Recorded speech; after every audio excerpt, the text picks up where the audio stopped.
Desde los pasillos de la Feria Internacional del Libro hay temas variados, de todo para todos los gustos. Un tema distinto, el Encuentro Internacional de Periodistas, nos explica el maestro Ignacio Dávalos. Y justamente una de las charlas que tendremos es para hablar acerca de precariedad y violencia, ¿no? Es decir, lo que sí es cierto es que el periodismo en México está pasando momentos complicados. Sí. Y esto se empieza a reflejar en las nuevas generaciones. Las carreras de comunicación y periodismo empiezan a registrar a menos personas que están interesadas en estudiar esto. Ahora, esto nos preocupa, nos debe preocupar a la sociedad en general, porque vivimos en democracia y para que podamos vivir en democracia necesitamos un periodismo sano, que haya salud en ese periodismo y que se estén haciendo todo el tiempo investigaciones y que salgan los temas complicados, complejos, como corrupción y demás, que salgan en los medios de comunicación. Y precisamente para cuidar nuestra democracia, tenemos que cuidar que haya nuevas y nuevas generaciones de periodistas, que justamente es un poco de lo que tratamos de poner sobre la mesa para motivar a las nuevas generaciones a hacer buen periodismo. Sin concesiones y basado en una investigación de más de 13 años, Francisco Cruz narra la vida, obra y desgracia de 10 primeras damas entre 1952 y 2018. Desde Guadalupe Borja hasta Angélica Rivera, pasando por Carmen Romano y Marta Sahagún. Pues mira, es un libro que me llevó 13 años. 13 años entre la investigación Ajá. y entre la investigación de campo, investigación hemerográfica. Pasé horas en la biblioteca central de la Ciudad de México, ahí en la UNAM, buscando cada sexenio a partir de 1952. Detallitos que no hay, porque la prensa no hablaba de las primeras damas. Las protegía el Estado Mayor Presidencial, los políticos no hablaban de ellas, todo el mundo las protegía, entonces pláticas con contactos que uno va haciendo como reportero. Claro. Gente que me va platicando un detallito, luego comprobarlo, así que 13 años y esta historia, pues yo te platico, pues nace a partir de relatos de mi mamá cuando yo era niño, que es cuando nace este libro. ¿Cómo tenía mi mamá acceso a información? Pues yo siempre lo he platicado, mira, nunca lo he ocultado. Mi padre en esa época era uno de los comandantes del cuerpo de granaderos de la policía del Distrito Federal, que era una policía represora. Así que comandante mi padre, pues sabía algunas cosas. Y esos relatos que rescato de mi padre, pero que le platicaba a mi mamá y luego mi mamá la platicaba. ¿Sí? Entonces, es un libro que 13 años. En 2009 publiqué los primeros esbozos de La esposa de Adolfo Ruiz Cortines y luego en 2011 publiqué un libro que se llama Las concesiones del poder, que es el primer intento de una biografía no autorizada de Margarita Zavala y todo las pillerías que hubo con ella como primera dama. No era un animal, quizá tampoco un ser humano. Parecía un ángel. William Burton, un joven noble, afronta un encuentro cuya intensidad marcará y cambiará su vida. Resuelto se embarca en una aventura donde conocerá a los genios de la época, de quienes absorberá cuantos conocimientos y experiencias ponen a su alcance para encarar situaciones extremas. La amistad, el amor y la determinación serán sus aliados.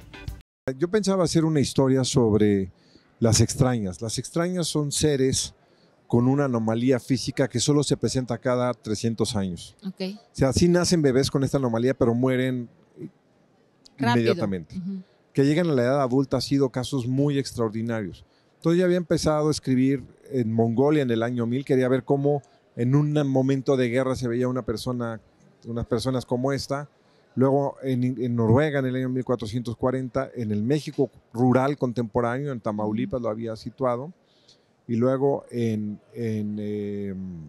Inglaterra. Pero esta fue la historia que creció. De las otras escribí 80 páginas de uno, 60 de otro, y así. Pero este fue el libro que terminó por crecer. ¿Cuánto tiempo te llevó escribir esta novela? En total, con todas las otras historias que descarté, fueron alrededor de 4 años. Este en particular, 2 años, 4 meses. Oye, Guillermo, y te escuchaba platicar sobre este libro hace algunos meses ya, y creo que es importante esto que plasmas aquí, pero que quieres visibilizar, y es que hay gente que sigue siendo tratada como extraña, y son estas personas que tienen una capacidad diferente, y hacías énfasis en una historia de 2 personas con síndrome de Down diciendo, ¿no te has cansado de que nos vean como monstruos? Eso me parece impactante y revelador. Sí, este es un libro que habla sobre, entre otras cosas, sobre las personas diferentes.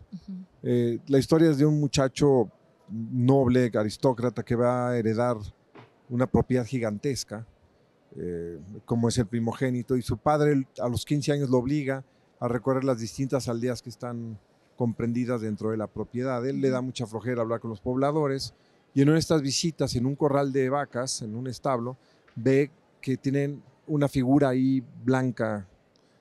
Él piensa si es un becerro, no sabe qué es lo que está ahí. Salta las trancas y resulta que es un ser humano, que está desnudo, encadenado y con candados. Ángeles Boulder, terapeuta de descodificación biológica y constelaciones familiares y autora de los libros El arte de escuchar el cuerpo, El reflejo de nuestras emociones y Hambre emocional, comparte un poco de su tiempo en su paso por la Feria Internacional del Libro. Salvo tu mejor opinión, que esto ha venido a visibilizarse después de la pandemia, sobre todo, sí, porque pasamos muchos de nosotros por episodios incluso depresivos, y habrá gente que todavía se mantenga allí y que no sepa cómo. ¿Es así? ¿Tú lo percibes igual? Sí, exactamente igual. Creo que hasta la pandemia vivimos de una manera, con una seguridad, con una confianza que se vio desmoronada en esa época y que produjo realmente dolor de diferente tipo en función de los conflictos previos que hubiéramos tenido cada uno.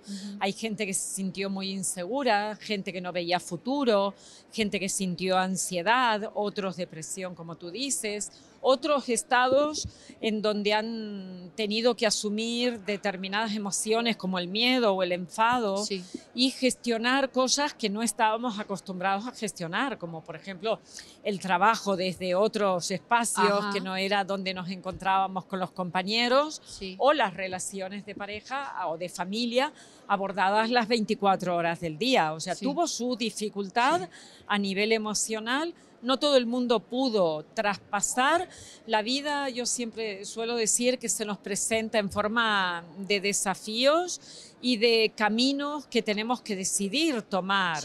Y en ese momento tuvimos elecciones. Hoy en día hay una repercusión de todo eso.